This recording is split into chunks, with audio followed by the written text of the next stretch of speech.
Friends, एक पक्षी सबसे ज्यादा सुरक्षित एक पिंजड़े में होता है, लेकिन क्या वो इसीलिए बना है या फिर वो आकाश की ऊंचाइयों को चूमने और आजाद घूमने के लिए दुनिया में आया है?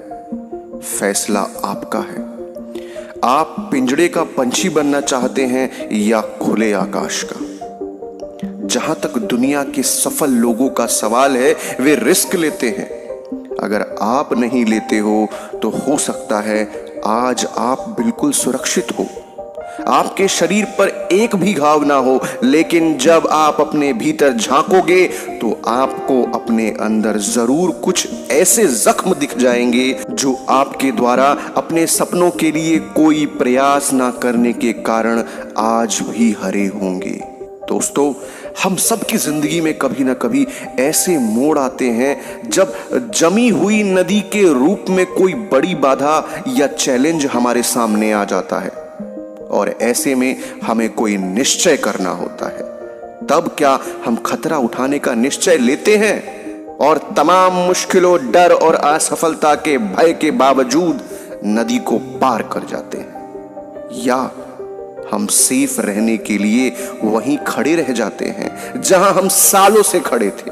तो दोस्तों, ऐसी ही मोटिवेशन के साथ हम लेकर के आए हैं आपके लिए एक बहुत ही शानदार कहानी जो आपके जीवन में एक बहुत ही महत्वपूर्ण बदलाव कर सकती है। आइए कहानी को सुनते हैं। सुमित और रोहित लद्दाख के एक छोटे से गांव में रहते थे। एक बार दोनों ने फैसला किया कि वे गांव छोड़कर शहर जाएंगे और वहीं कुछ काम धंधा खोजेंगे। अगली सुबह वे अपना अपना सामान बांधकर निकल पड़े। चलते चलते उनके रास्ते में एक नदी पड़ी। ठंड अधिक होने के कारण नदी का पानी जम चुका था। जमी हुई नदी पे चलना आसान नहीं था। पांव फिसलने पर गहरी चोट लग सकती थी। इसीलिए दोनों इधर उधर देखने लगे कि शायद नदी पार करने के लिए कहीं कोई पुल है, पर बहुत खोजने पर भी उन्हें कोई पुल नजर नहीं आया। अब रोहित बोला, हमारी तो किस्मत ही खराब है, चलो वापस चलते हैं, अब गर्मियों में शहर के लिए निकलेंगे। नहीं, सुमित बोला, नदी पार करने के बाद शहर थोड़ी ही दूर पर है और हम अभी शहर जाएंगे। और ऐसा कहकर वो धीरे धीरे आगे बढ़ने लगा।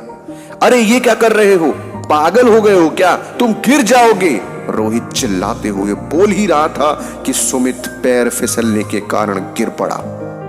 कहा था ना मत जाओ, रोहित झल्लाते हुए बोला। सुमित ने कोई जवाब नहीं दिया और उठकर फिर से आगे बढ़ने लगा।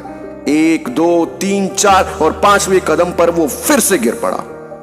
रोहित लगातार उसे मना करता रहा, मत जाओ, आगे मत बढ़ो, गिर जाओगे, चोट लग जाएगी, लेकिन सुमित आगे बढ़ता रहा। वो शुरू में 2-3 बार गिरा जरूर, लेकिन जल्द ही उसने बर्फ पर सावधानी से चलना सीख लिया और देखते देखते नदी पार कर गया।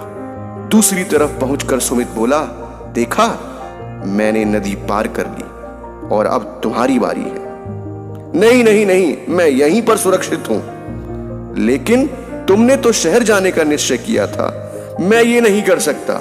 नहीं कर सकते या करना नहीं चाहते, सुमित ने मन ही मन सोचा और शहर की तरफ आगे बढ़ गया। तो दोस्तों, इस कहानी से अगर आपको जरा सी भी प्रेरणा मिली है तो प्लीज कहानियों का ढाबा चैनल को सब्सक्राइब कीजिएगा, वीडियो को लाइक कीजिएगा।